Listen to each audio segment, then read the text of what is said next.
भोजपुरिया समाज जिंदाबाद हो भैया। शिव कुमार बिक्कू और अनुपमा यादव के कहानी एगो गाना से स्टार्ट हुआ था भैया, एगो गाना पे ही खत्म हुई। जे शिव कुमार बिक्कू और अनुपमा यादव की जो लव स्टोरी है, जे अभी ब्रेकअप चल रहा बा, कभी ब्रेकअप कभी खुशी कभी गम वाला जो सीन चल रहा बा भैया, ये गाना के माध्यम से ही चल रहा बा। अनुपमा यादव के ऑफिशियल चैनल से 1 साल पीछे गनमा आवेले और भैया वही गनमा के माध्यम से ही अपने जीवन के आधार एकदम व्यर्थ कर ले बाड़े। शादी हम बानी मजबूर, कुछ करी हो न जान जा तू बानी तो से दूर। हमर शादी हो रहा बा जान, कुछ करिया नहीं, काहे कि तू करबू तो हम मर जाइब और हम तो से खूब दूर जा रहे बानी। काहे कि हमार शादी हो बता तो हम बीबी के लेके खूब दूर जा रहे बानी। पर भैया अनुपमा यादव एकदम खुशी खुशी कह रहे बाड़े,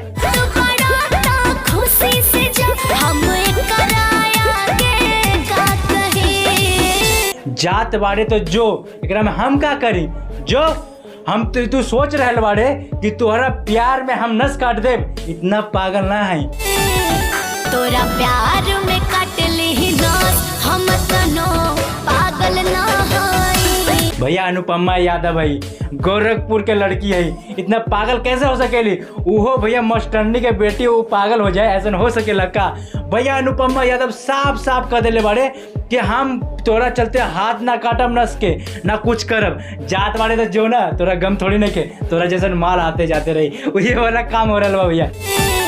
तोरा प्यार में काट ली नस, हम तनो पागल ना हई। भैया शिव कुमार बिक्कू कह रहे बाड़े, जब हमार शादी जिस दिन रही, हमार जे बराती उराती आई उस दिन अपन ख्याल रखिए, काहे कि कोनो गम में कोनो सैड में कोई फांसी उसी ना लगा लिए, कुछ कर मत लिए और ना ही अपना फैमिली से लड़िए।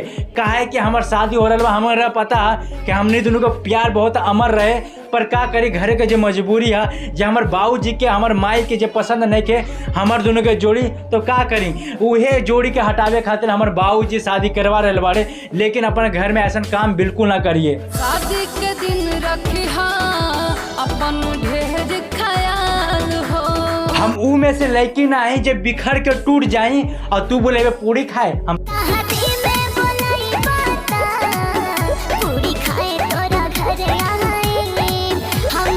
तोरा घर आई, ऐसा कहियो ना हो सकेला। हम यादव समाज के हैं और यादवे रहब।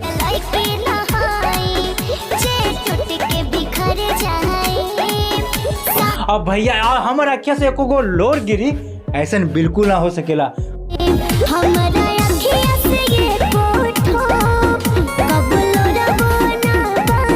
अनुपमा यादव है बेटा, शिव कुमार बिक्कू तो से प्यार कैले रही, एक मतलब ये ना कि तोर पैरवा के नीचे गिर जाए। भैया कुछ ऐसे अनुपमा यादव गनवा गावेले, बहुत अच्छा मैटर में गनवा है और यह मैटरवा में भैया उनका जिंदगी चल रहा बा।